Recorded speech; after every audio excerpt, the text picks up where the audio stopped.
Hello students, आप सभी का मैं डीसीआई वीडियो क्लासेस में एक बार फिर स्वागत करता हूं और आप लोगों से मैं उम्मीद करता हूं कि आप लोगों ने अपना जो स्टडी कार्य है वह लगातार जारी रख रहे होंगे, क्योंकि आप लोगों ने जो शुरुआत में सपने देखे थे, जो टारगेट बनाया था, उस टारगेट के अनुसार आप लोग अभी स्टडी कर रहे हैं।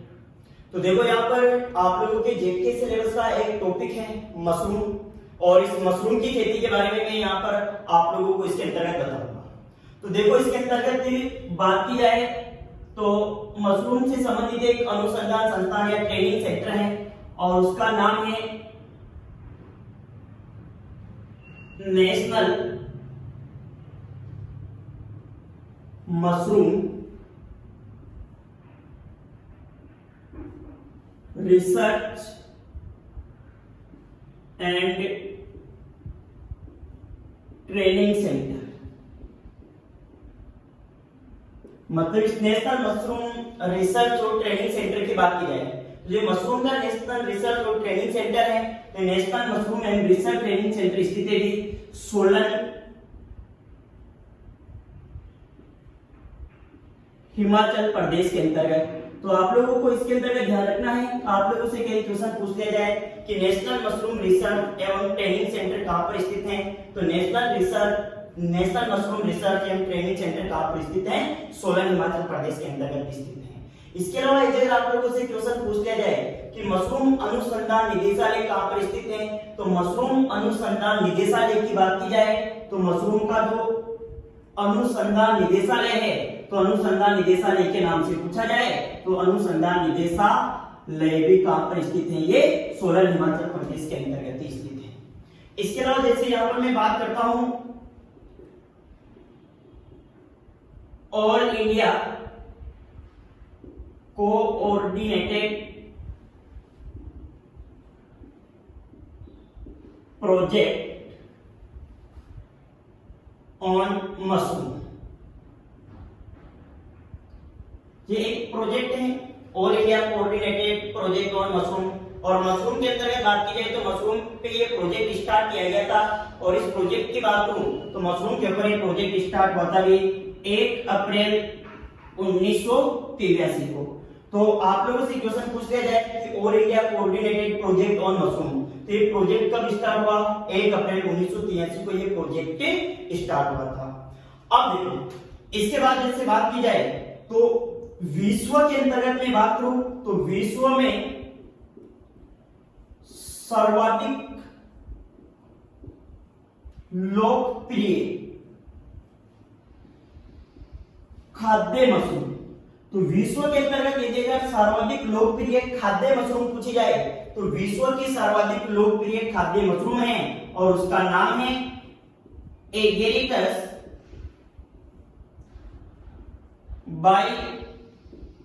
बाइस्पोरस। तो देखो ये बहुत इंपॉर्टेंट क्वेश्चन है कि आप लोगों से कई क्वेश्चन पूछ लिया जाए कि विश्व में सर्वाधिक लोकप्रिय खाद्य मशरूम कौन सी है, तो विश्व के अंतर्गत यदि अगर सर्वाधिक लोकप्रिय खाद्य मशरूम का नाम पूछा जाए तो विश्व की सर्वाधिक लोकप्रिय खाद्य मशरूम कौन सी है, एगेरिकस बाइस्पोरस है। इसके अलावा यदि अगर सर्वाधिक जहरीली मशरूम के बारे में पूछा जाए तो जहरीली मशरूम की यहाँ पर बात करूं तो जहरीली मशरूम की एक प्रजाति है और उस प्रजाति का नाम यहां पर है एमिनाटा फोलोइडस। तो मतलब जो एमिनाटा फोलोइडस नामक प्रजाति है, ये विश्व के अंतर्गत देखा जाए तो मशरूम की एक जहरीली प्रजाति है। तो मशरूम के अंतर्गत कुछ खाद्य प्रजातियां हैं या कुछ जहरीली प्रजातियां भी हैं। तो आप लोगों से कई जहरीली प्रजाति के बारे में पूछा जाए तो मशरूम की जहरीली प्रजाति कौन सी होगी, यहाँ पर एमिनाटा फोलोइडस इसकी एक जहरीली प्रजाति है। और जो जहरीली मशरूम होती हैं, ध्यान देना, जो जहरीली मशरूम होती हैं तो जहरीली मशरूम को बोला जाता है कि टोड स्टूल के नाम से जहरीली मशरूम को जाना जाता है और हिंदी में इसको बोलते हैं कुकुरतुमा। क्या बोलेंगे, कुकुरतुमा। तो मतलब जहरीली मशरूम के बारे में पूछा जाए कि जहरीली मशरूम को किस नाम से जाना जाता है, तो जो जहरीली मशरूम होते हैं तो जहरीली मशरूम को किस नाम से जानते हैं, टोड स्टूल के नाम से। और टोड स्टोन को आप लोग हिंदी में क्या बोल सकते हो, कुकुरटुमा के नाम से इसको यहाँ पर जाना जाता है इसके अंतर्गत। अब देखो इसी के अंतर्गत आगे बात करते हैं। तो जो मशरूम का खाने योग्य भाग होता है, तो जो मशरूम का खाने योग्य भाग होता है, तो मशरूम के खाने योग्य भाग को कहा जाता है फल। तो मशरूम का खाने योग्य वाला भाग अपने कौन सा हो गया, फल हो गया। इसके अलावा यदि अगर यहाँ पर मैं बात करूं तो मशरूम की सफल खेती की बात की जाए, तो मशरूम की सफल खेती के लिए सबसे महत्वपूर्ण आवश्यक बात कौन सी होती है। तो ये क्वेश्चन पूछ लिया जाता है आप लोगों के एग्जाम में कि मशरूम की सफल खेती के लिए सबसे महत्वपूर्ण आवश्यक बात कौन सी है। तो मशरूम की सफल खेती के लिए सबसे आवश्यक होता है मशरूम सीड का प्योर कल्चर। मतलब जो मशरूम सीड का प्योर कल्चर होता है, उसकी मशरूम खेती के लिए सबसे ज्यादा महत्वपूर्ण आवश्यकता होती है। जब आप लोगों को मशरूम सीड का प्योर कल्चर मिलेगा, तब आप लोग इसकी सफल खेती कर सकते हो। और जो मशरूम सीड होता है, तो मशरूम सीड को भी यहाँ पर बोला जाता है स्पोर के नाम से। तो ये भी आप लोगों के एक अच्छा क्वेश्चन बनता है कि जो मशरूम का सीड है, तो मशरूम सीड को किस नाम से जानते हैं। तो मशरूम सीड को किस नाम से जाना जाता है, स्पोर के नाम से यहाँ पर मशरूम के सीड को जाना जाता है। इसके अलावा मैं यहाँ पर बात करूं तो जो मशरूम है, तो मशरूम में लगभग प्रोटीन की बात की जाए तो लगभग इसके अंतर्गत 33% तक की प्रोटीन की मात्रा पाई जाती है। और प्रोटीन के साथ साथ यदि अगर मैं मान लो यहाँ पर इसमें फैट की बात करूं, मतलब वसा, और वसा की बात की जाए तो इसमें 0.34 ग्राम प्रति 100 ग्राम, मतलब प्रति 100 ग्राम मशरूम के अंतर्गत 0.34 ग्राम इसके अंतर्गत वसा की मात्रा पाई जाती है। अब आगे देख लीजिए आप लोग इसके अंतर्गत जो मशरूम की प्रजातियों की बात की जाए तो अपने उदयपुर के अंतर्गत एक कृषि विश्वविद्यालय है MPUAT, आप लोग सभी जानते होंगे, महाराणा प्रताप कृषि एवं प्रौद्योगिकी विश्वविद्यालय। और ये विश्वविद्यालय कहाँ पे स्थित है, उदयपुर के अंतर्गत स्थित है। और उदयपुर के वैज्ञानिकों की बात करूं तो उदयपुर के वैज्ञानिकों के द्वारा जो मशरूम है, और मशरूम की लगभग 250 से भी ज्यादा प्रजातियों को पहचान कर एकत्रित कर लिया गया है। तो आप लोगों से इस प्रकार से भी आप लोगों को थोड़ी जानकारी होनी चाहिए कि अपने यहाँ पर भी राजस्थान में MPUT है, और यहाँ के वैज्ञानिकों के द्वारा लगभग इसकी 250 से भी अधिक प्रजातियों को पहचान करके एकत्रित कर लिया गया है। अब यहाँ पर जो खेती योग्य मशरूम है, जैसे मान लो अपने, तो खेती योग्य मशरूम और खेती योग्य मशरूम की बात करूं तो खेती योग्य मशरूम की लगभग 24 प्रजाति है। कितनी प्रजाति हैं, 24। ये क्वेश्चन ध्यान रखना है, कहीं आप लोगों से क्वेश्चन पूछ लिया जाए कि खेती योग्य मशरूम की लगभग कितनी प्रजातियां हैं, तो खेती योग्य मशरूम की कितनी प्रजातियां, टोटल 24 प्रजातियां हैं। और इन 24 प्रजातियों में से मैं बात करूं तो आप लोगों को यहाँ पर कुछ प्रजातियों के नाम ध्यान रखने, जैसे देखो तो एक प्रजाति का नाम है जैसे आप लोगों के सफेद बटन, या इसी को बोला जाता है खुम्बी मशरूम के नाम से। तो एक मशरूम की प्रजाति तो आप लोग के कौन सी हो गई, सफेद बटन, या कौन सी मशरूम हो गई इसके अंतर्गत खुम्बी मशरूम हो गई। सेकंड प्रजाति की मैं यहां पर बात करूं तो एक इसकी प्रजाति है आप लोगों के डिंगरी या ऑयस्टर मशरूम।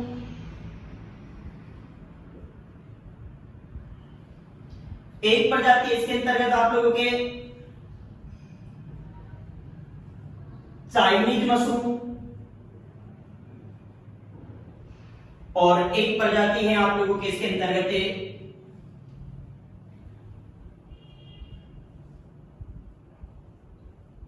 Shiitake mushroom. तो जो आप लोगों के मुख्य रूप से जो खेती योग्य मशरूम की प्रजातियां कितनी हैं, 24 प्रजातियां हैं। लेकिन 24 प्रजातियों में से मैं यहाँ पर बात करता हूं तो प्रमुख रूप से जो आप लोगों के 4 प्रजातियां हैं, एक सफेद बट्टन मशरूम, और सफेद बट्टन मशरूम को आप लोग किस नाम से जानते हो, खुम्बी मशरूम के नाम से भी जाना जाता है। एक आप लोग की डिंगरी या इसको ऑयस्टर मशरूम के नाम से जानते हैं, एक प्रजाति आप लोग के चाइनीज मशरूम और एक प्रजाति आप लोग के इसके अंतर्गत कौन सी है, शिटाके मशरूम है। तो इस प्रकार से आप लोगों की कुछ 4 प्रमुख प्रजातियां हैं जिनकी मुख्य रूप से मशरूम की खेती की जाती है। अब देखो मैंने यहाँ पर आप लोगों को एक प्रश्न बताया था कि विश्व में सर्वाधिक लोकप्रिय खाद्य मशरूम, और विश्व के अंतर्गत सर्वाधिक लोकप्रिय खाद्य मशरूम थी एगेरिकस बाइस्पोरस।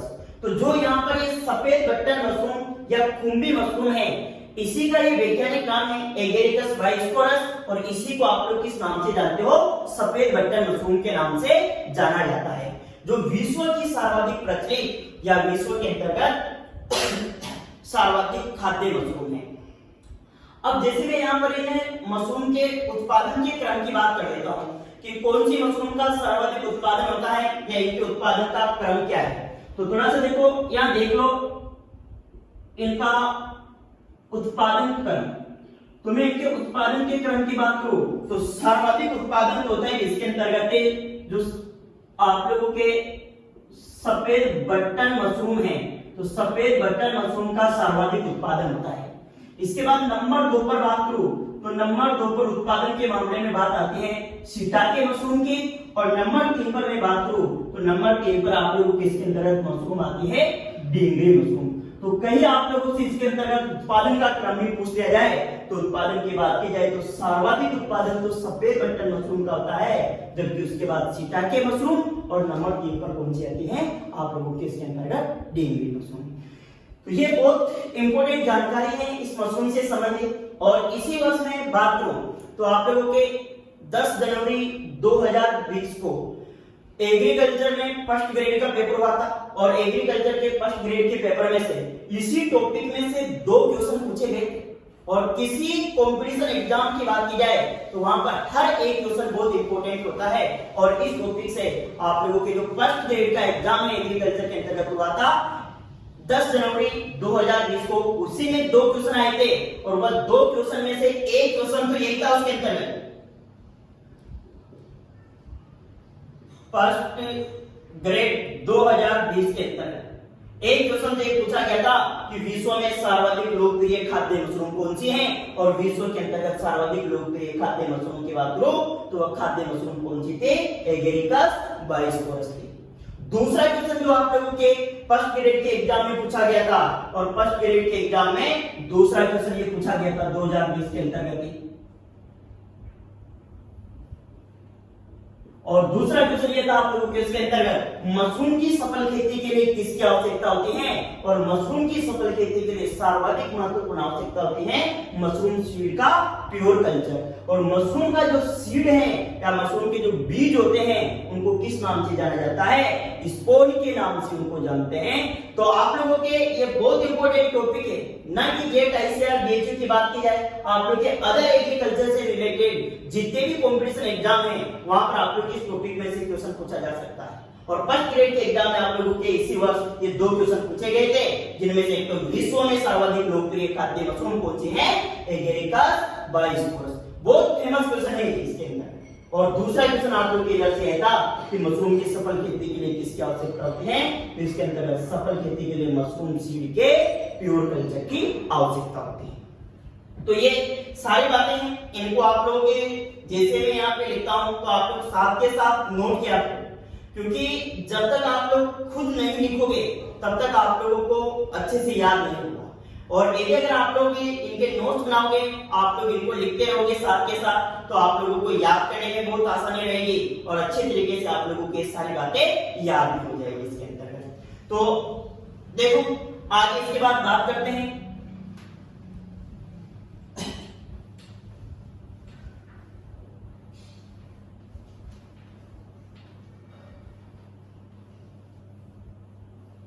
अब देखो यहां पर मैंने आप लोगों को बताया था खेती योग्य मशरूम की प्रजातियों के बारे में। और खेती योग्य मशरूम की ये 4 विशेष रूप से प्रजातियां हैं जिनकी मशरूम की खेती की जाती है, जिनमें एक है सफेद बट्टा मशरूम या जिसको जानते हैं खुम्बी मशरूम के नाम से। और इस मशरूम का सर्वाधिक उत्पादन होता है तो यहाँ पर जो अपन विशेष रूप से मशरूम उत्पादन की तकनीक के बारे में बात करेंगे, तो मशरूम उत्पादन की तकनीक के बारे में बात करेंगे। तो कौन सी मशरूम के बारे में बात करेंगे? केवल सफेद बटन मशरूम उत्पादन की तकनीक है, इसी के बारे में मैं आप लोगों को यहाँ पर इसके अंतर्गत बताऊंगा।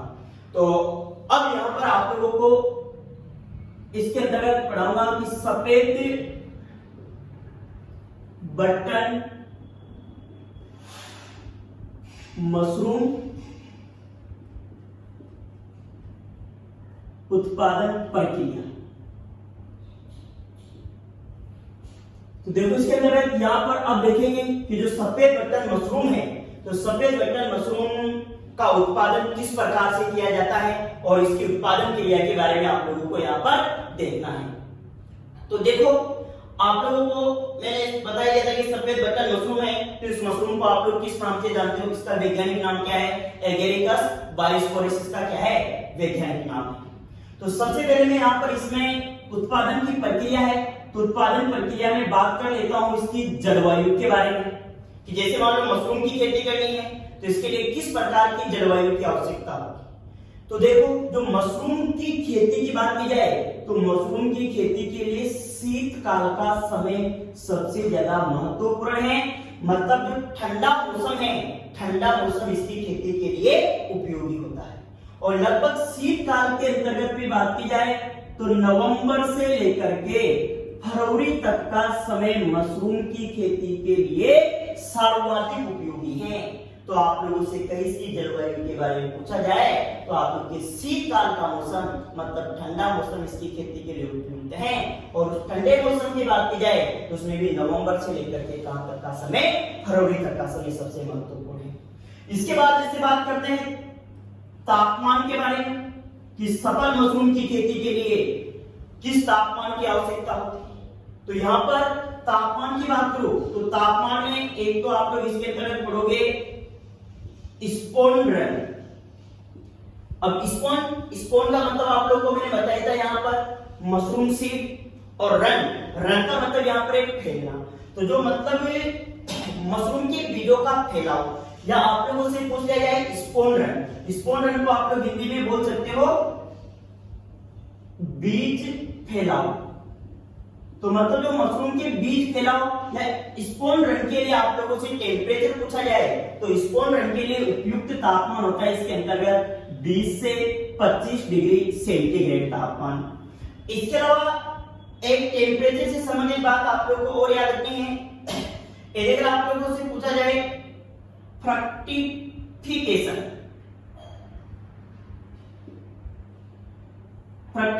मतलब आप लोग के यहाँ इसकी पैदावार, और फ्रक्टिफिकेशन है इसकी पैदावार के लिए अगर आप लोगों से उपयुक्त टेम्परेचर पूछा जाए तो मशरूम में फ्रक्टिफिकेशन इसकी पैदावार के लिए उपयुक्त टेम्परेचर होता है 14 से 18 डिग्री सेंटीग्रेड। तो ये दो बातें टेम्परेचर से संबंधित याद रखनी। एक तो आप लोगों को स्पोन रन के नाम से पूछा जा सकता है कि मशरूम में स्पोन रन या बीजों के फैलाव के लिए उपयुक्त तापमान कितना होता है। तो बीज फैलाव के लिए उपयुक्त तापमान कितना होगा? 20 से 25 डिग्री सेंटीग्रेड। सेकंड फ्रक्टिफिकेशन या मशरूम पैदावार के लिए पूछा जाए तो ये उपयुक्त तापमान आप लोग के कितना होगा? यहाँ पर 14 से 18 डिग्री सेंटीग्रेड होगा। आगे देखते हैं इसके अंतर्गत आर्द्रता की बात करते हैं कि मशरूम की सफल खेती के लिए कितनी आर्द्रता होनी चाहिए वायुमंडल के अंदर। तो यहाँ पर आर्द्रता की बात की जाए तो 90% आर्द्रता की आवश्यकता होती है।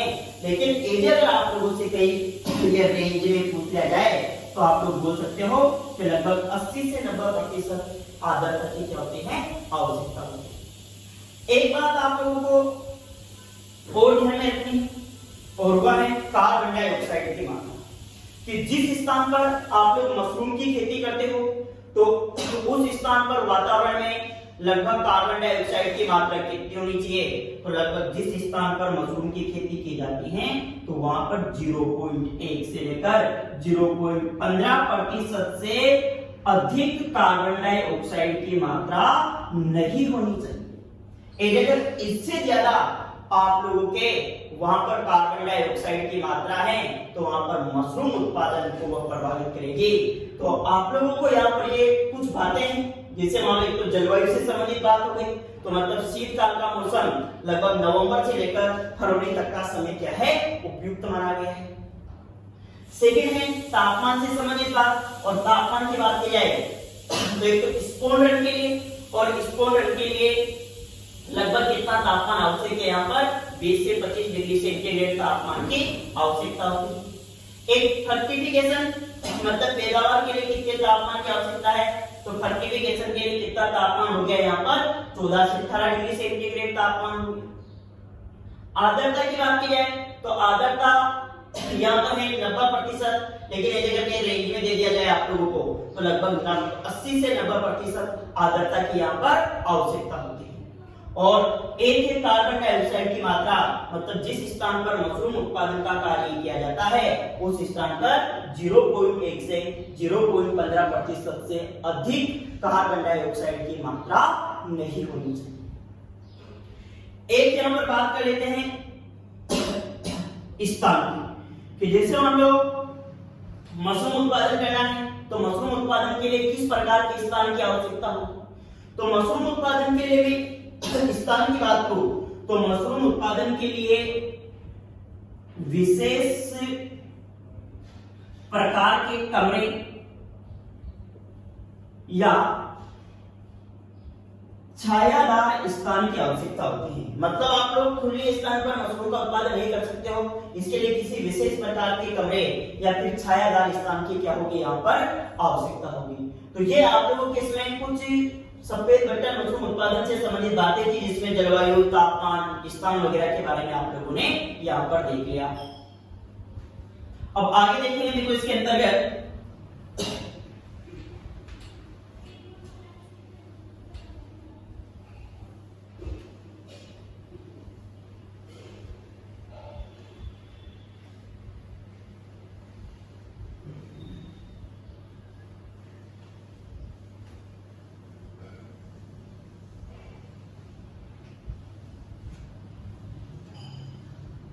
अब देखो आगे यहाँ पर इसमें बात करेंगे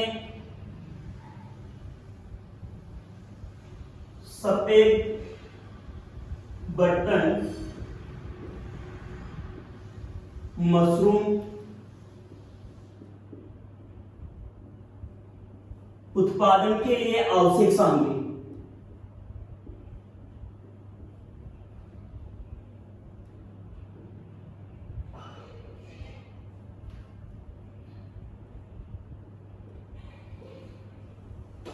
ठीक है, तो यहाँ पर आप लोगों के इसी में अगला टॉपिक है, जैसे मान लो ये कि सफेद बटन मशरूम है और सफेद बटन मशरूम उत्पादन के लिए आवश्यक सामग्री कौन कौन सी होगी, मतलब आप लोग किस सामग्री के द्वारा सफेद बटन मशरूम का यहाँ पर उत्पादन कर सकते हो।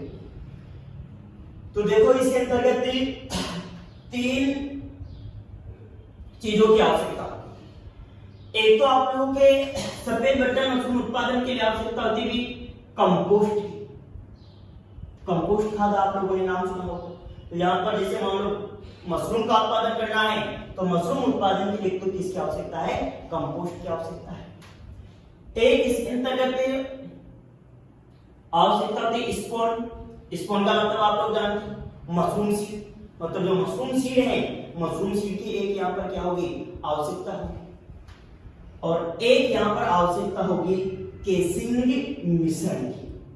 अभी आगे बात करेंगे केसिंग मिश्रण के बारे में भी कि केसिंग मिश्रण क्या होता है, इसके बारे में भी आप लोगों को यहाँ पर मैं बता।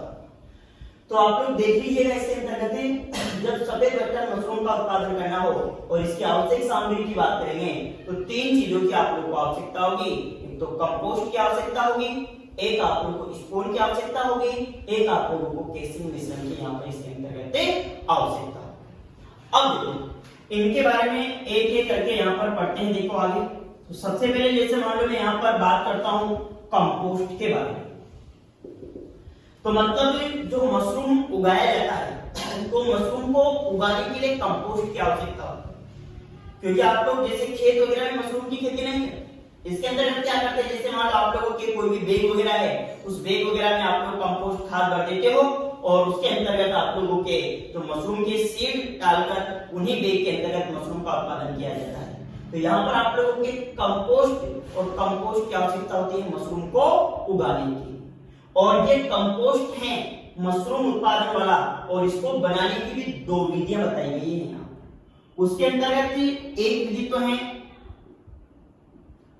अल्पकालीन विधि, और एक आप लोगों के इसके अंतर्गत विधि है दीर्घकालीन विधि। मतलब मशरूम उत्पादन के लिए जो कंपोस्ट तैयार किया जाता है, तो उस कंपोस्ट को तैयार करने की 2 विधियां हैं, एक अल्पकालीन विधि और दूसरी कौन सी विधि है, दीर्घकालीन विधि। इसके अंतर्गत में बात करूं दोनों विधियों में से, तो आप लोगों की जो दीर्घकालीन विधि है इसको अच्छी विधि माना गया है। मतलब जो दीर्घकालीन विधि के द्वारा कंपोस्ट तैयार किया जाता है वह कंपोस्ट मशरूम उत्पादन के लिए श्रेष्ठ माना जाता है। अब देखो मैं इस दीर्घकालीन विधि के बारे में बता देता हूं आप लोगों को। मतलब जो दीर्घकालीन विधि के द्वारा कंपोस्ट तैयार किया जाता है, तो दीर्घकालीन विधि के द्वारा लगभग 28 दिन के अंतर्गत कंपोस्ट तैयार हो जाता है बनकर के। कितने दिन में? 28 दिन के अंतर्गत दीर्घकालीन विधि के द्वारा कंपोस्ट बनकर के तैयार हो जाता है। और जो दीर्घकालीन विधि के द्वारा कंपोस्ट तैयार करते हैं, उस कंपोस्ट की 7 से 8 बार पलटाई की जाती है। पलटाई करने का मतलब समझते हो ना, जैसे आप लोगों ने किसी गड्ढे वगैरह में कंपोस्ट बनाते हो तो उसको ऊपर नीचे करते हैं कंपोस्ट को, मतलब उसकी पलटाई की जाती है। और मतलब दीर्घकालीन विधि के द्वारा जो कंपोस्ट बनाते हैं तो उस कंपोस्ट के लगभग कितनी बार पलटाई करने की आवश्यकता होती है? 7 से 8 बार उस कंपोस्ट की क्या करनी चाहिए? पलटाई करनी चाहिए। और ये 7 से 8 बार जो कंपोस्ट की पलटाई की जाती है, ये पलटाई का समय आप लोगों को याद होना चाहिए कि कौन सी पलटाई कब करते हैं। तो जैसे मान लो 8 बार लगभग पलटाई की जाती है, तो मैं आप लोगों को इसमें बता दूं, जैसे मान लो प्रथम पलटाई करते हैं तो ये प्रथम पलटाई की जाती है 6 दिन की अवधि पर। सेकंड पलटाई की बात करूं तो नंबर 2 पलटाई की जाती है 10 दिन की अवधि पर। थर्ड पलटाई की बात करूं तो थर्ड पलटाई की जाती है 13 दिन की अवधि पर। फोर्थ पलटाई की बात करूं तो चौथी पलटाई इसके अंतर्गत की जाती है 16 दिन की अवधि पर। इसके बाद 5वीं पलटाई की बात की जाए तो 5वीं पलटाई इसके अंतर्गत की जाती है 19 दिन की अवधि पर। छठी पलटाई की बात की जाए तो ये की जाती है 22 दिन की अवधि पर। 7वीं पलटाई का समय इसमें 25 दिन की अवधि पर, और 8वीं पलटाई इसके अंतर्गत की जाती है 28वें दिन। और इस प्रकार से लगभग आप लोगों के 28 दिन में इस विधि के द्वारा कंपोस्ट बनकर के क्या है? तैयार हो जाता है। तो आप लोगों से कई मान लो किसी भी पलटाई का समय पूछा जाए कि प्रथम पलटाई कब करते हैं, तो 6 दिन की अवधि पर करते हैं। कई आप लोगों से पूछा जाए कि तीसरी पलटाई कब करते हैं, तो तीसरी पलटाई 13 दिन की अवधि पर की जाती है। याद करने का सीधा सा तरीका है, शुरुआत में 6 दिन और कितने दिन का गैप है? 4। बाद में आप लोग 3 जोड़ते रहो, 10 में 3 जोड़ा 13, 13 3 16, 16 3 19। आगे इसी प्रकार से आप लोग 3 जोड़ते रहो और आप लोग 8 पलटाइयों का समय इसके अंतर्गत क्या है याद रख सकते हो। अब यहाँ पर जैसे मान लो बात कर लेते हैं दीर्घकालीन विधि, और दीर्घकालीन विधि के द्वारा जो कंपोस्ट बनकर के तैयार होता है, तो उस कंपोस्ट के अंतर्गत कौन कौन से गुण होने चाहिए, मतलब वह अच्छा कंपोस्ट कब कहलाएगा। तो आप लोगों के यहाँ पर इस कंपोस्ट के गुणों की बात करूं तो जो दीर्घकालीन विधि के द्वारा 28 दिन बाद जो कंपोस्ट तैयार होता है, एक तो उसके रंग की बात करते हैं तो उसका रंग होना चाहिए भूरा। तो मतलब जो भूरे रंग का कंपोस्ट बनकर के तैयार होता है वह एक सर्वश्रेष्ठ गुण वाला कंपोस्ट होता है। इसके अलावा जैसे मान लो इसमें नाइट्रोजन की बात की जाए तो उस कंपोस्ट में नाइट्रोजन की मात्रा होनी चाहिए लगभग 2.3% नाइट्रोजन होना चाहिए। इसके अलावा जैसे मान लो उस कंपोस्ट के पीएच मान की बात करूं तो उस कंपोस्ट का पीएच मान होना चाहिए लगभग 7 से लेकर के 7.8 के मध्य उस कंपोस्ट का पीएच मान होना चाहिए। और एक सबसे महत्वपूर्ण बात कि जो ये दीर्घकालीन विधि के द्वारा कंपोस्ट बनकर के तैयार होता है, तो एक इसका गुण है कि उस कंपोस्ट के अंतर्गत अमोनिया की दुर्गंध नहीं आनी चाहिए।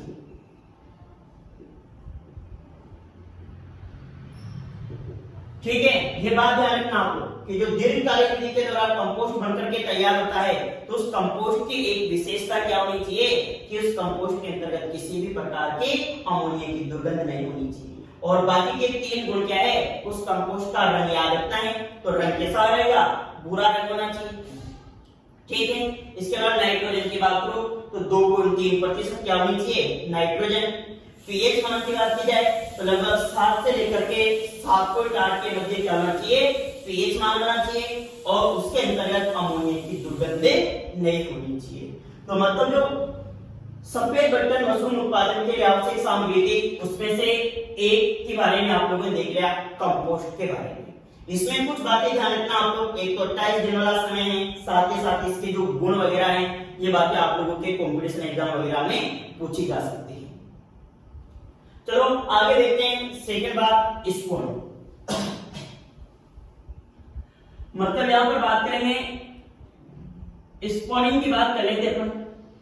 स्पोनिंग का मतलब होता है बिजाई विधि। मतलब जो मशरूम के बीज हैं और मशरूम के बीजों की जो बुआई की जाती है उसकी बुआई की विधि के बारे में बात करेंगे। और जो मशरूम के बीज हैं और मशरूम के बीजों की बुआई की जाती है तो उसके बुआई की विधि को किस नाम से जाना जाता है, स्पोनिंग के नाम से जाना जाता है। यह बात आप लोग इसके अंतर्गत ध्यान रखना कि जैसे मान लो मशरूम के बीजों की बुआई की विधि है और बुआई की विधि को किस नाम से जानते हैं, स्पोनिंग के नाम से जानते हैं। अब जो मशरूम के बीज हैं इसके बीज के रूप में भी काम लिया जाता है कवक जाल, क्योंकि मशरूम एक प्रकार का क्या है, कवक है। मशरूम क्या है, मशरूम एक प्रकार का कवक है। और इस मशरूम कवक की बात की जाए तो बेसिडियोमाइकोटा डिवीजन के अंतर्गत आता है। बात ध्यान रखने ना आप लोग, कहीं आप लोगों से पूछ लिया जाए बेसिडियोमाइकोटा मतलब बेसिडियोमाइकोटा डिवीजन के अंतर्गत एक कवक आता है। मशरूम एक प्रकार का कवक है, तो इसके बीज के रूप में किसे काम लिया जाता है, कवक जाल को काम लिया जाता है। तो कहीं क्वेश्चन आ जाए कि मशरूम सीड के रूप में किसको काम लेते हैं, तो आंसर क्या होगा आप लोगों के, कवक जाल। इसके अलावा जैसे मैं बात करूं इसकी बीज की मात्रा की बात की जाए तो लगभग 5 ग्राम बीज प्रति किलोग्राम कंपोस्ट की दर से आवश्यकता होता है। मतलब 1 किलोग्राम कंपोस्ट में आप लोगों को मशरूम के 5 किलोग्राम बीजों की आवश्यकता होगी। तो इस प्रकार से अगर बीज की मात्रा भी पूछ ली जाए तो बीज की मात्रा यहाँ पे इसके अंतर्गत कितनी होगी, 5 ग्राम हो जाएगी, लगभग 1 किलोग्राम कंपोस्ट के लिए। इसके अलावा जैसे मान लो अब आगे इसकी बुआई की विधियों की बात करते हैं तो कंपोस्ट में बुआई की विधियों की बात करो तो इसकी 3 विधियां हैं बुआई की। एक तो है विधियों के अंतर्गत सतह स्पॉनिंग, नंबर 2 बात करते हैं तो क्रमबद्ध स्पॉनिंग, और नंबर 3 इसके अंतर्गत बात करते हैं तो नंबर 3 है मिश्रित स्पॉनिंग।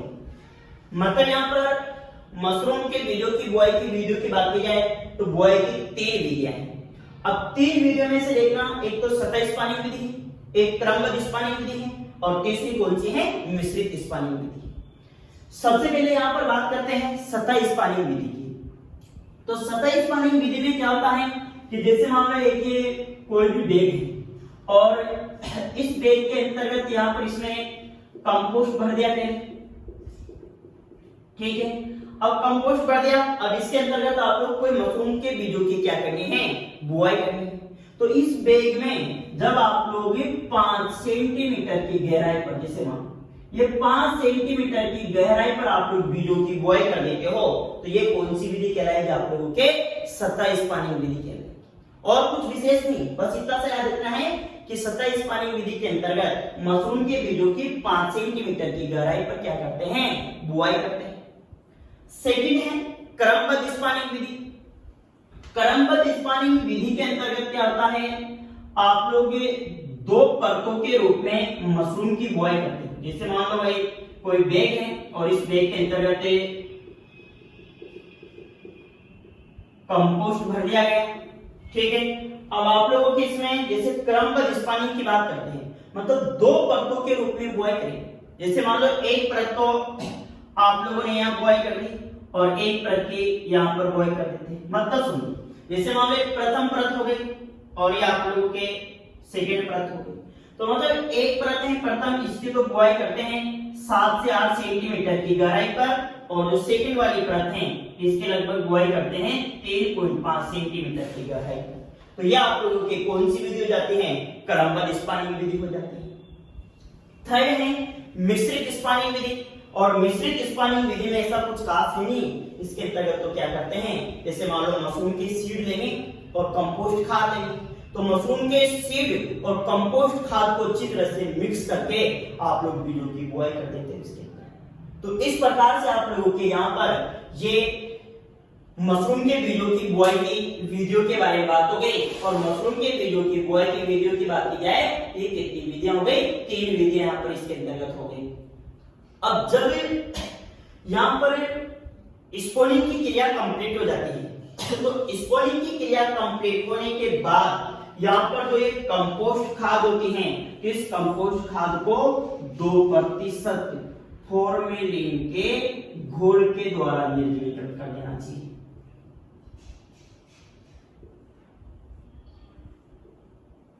तो आप लोगों को ध्यान रखना है, जब यहाँ पर स्पोनिंग की क्रिया कंप्लीट हो जाए, तो स्पोनिंग की क्रिया कंप्लीट होने के बाद जो कंपोस्ट खाद होती है, इस कंपोस्ट खाद को किसके द्वारा निर्जलीकृत कर देना चाहिए? आप लोग 2% फॉर्मेलिन घोल के द्वारा इसको क्या कर दो?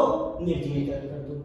अब जब स्पोनिंग की क्रिया कंप्लीट होगी, तो स्पोनिंग की क्रिया कंप्लीट होने के लगभग 15 से 20 दिन की बात, मतलब जैसे मान लो स्पोनिंग की क्रिया कंप्लीट हो गई और स्पोनिंग की क्रिया कंप्लीट होने के लगभग आप लोग ध्यान रखना 15 से 20 दिन के बाद आप लोगों को जो ये कंपोस्ट थी, तो कंपोस्ट पर सफेद रेशेदार कवक नजर आने लगती है। तो आप लोग उसी का ही क्वेश्चन पूछा जाए कि स्पोनिंग के कितने समय पश्चात लगभग वहां पर सफेद रेशेदार कवक नजर आते हैं, तो आप लोगों के कंपोस्ट पर स्पोनिंग के लगभग 15 से 20 दिन बाद सफेद रेशेदार कवक क्या है? नजर आने लगती है। तो ये आप लोगों के इसके अंदर किससे संबंधित बात हो गई? स्पोन या इसकी विधि है स्पोनिंग, मतलब जिसको जानते हैं बीजों की बुआई की स्पोनिंग, उसके बारे में यहाँ पर बातें कंप्लीट। अब यहां पर आप लोगों के बचा है केसिंग मिश्रण।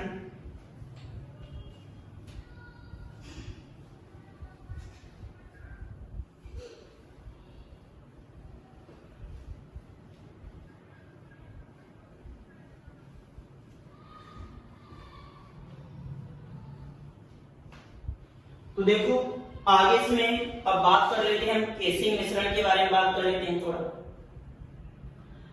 अब जब केसिंग मिश्रण की बात करूं ना, तो जो केसिंग मिश्रण है, तो ये एक विशेष प्रकार का मिश्रण होता है, और इस मिश्रण की बात की जाए तो इसमें मतलब एक तो होती है गोबर की खाद, प्लस एक होती है इसमें दोमट मिट्टी।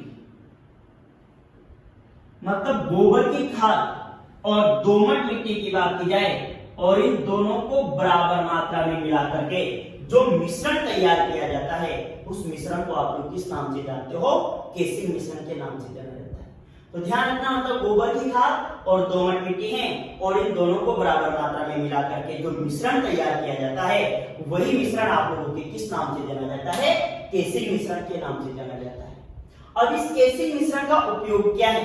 देखना, जो आप लोगों ने यहाँ पर मशरूम के बीजों की बुआई कर दी थी, तो उन बीजों को मतलब जैसे मान लो उस पर आप लोगों ने देखा था कि लगभग 15 से 20 दिन बाद सफेद रेशेदार कवक नजर आने लगती, तो उसको ढकने के लिए थोड़ा सा, मतलब उसको ढकने के लिए आप लोग किसका प्रयोग करते हो? केसिंग मिश्रण का प्रयोग किया जाता है। मतलब मशरूम के बीज हैं, उन बीजों को ढकने के लिए जो मिश्रण काम लिया जाता है, वो मिश्रण कौन सा है? केसिंग मिश्रण है। और इस केसिंग मिश्रण को गोबर की खाद और दोमट मिट्टी को बराबर मात्रा में मिला करके क्या करते हैं, प्रयोग किया जाता है। तो ये आप लोगों के यहाँ पर सफेद बटन मशरूम उत्पादन के लिए जो आवश्यक सामग्री थी वो भी कंप्लीट हो गई।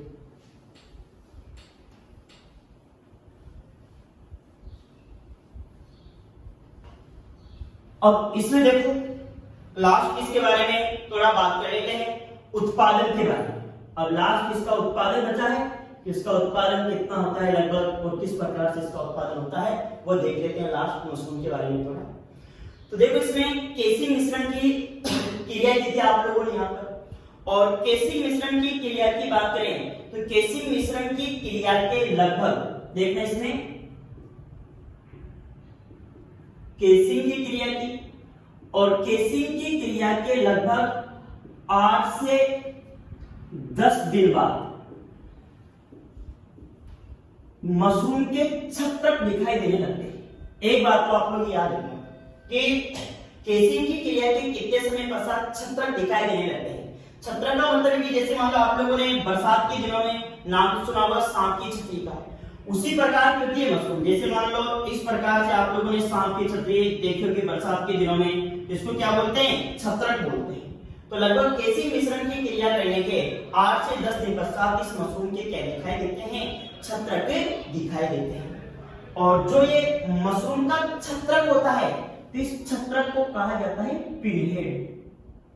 ध्यान रखना, नाम आप लोगों से कहीं क्वेश्चन पूछ लिया जाए कि मशरूम है और मशरूम के छत्रक को किस नाम से जानते हैं, तो जो मशरूम का छत्रक होता है तो मशरूम के छत्रक को किस नाम से जानते हैं, पिनहेड के नाम से जाना जाता है।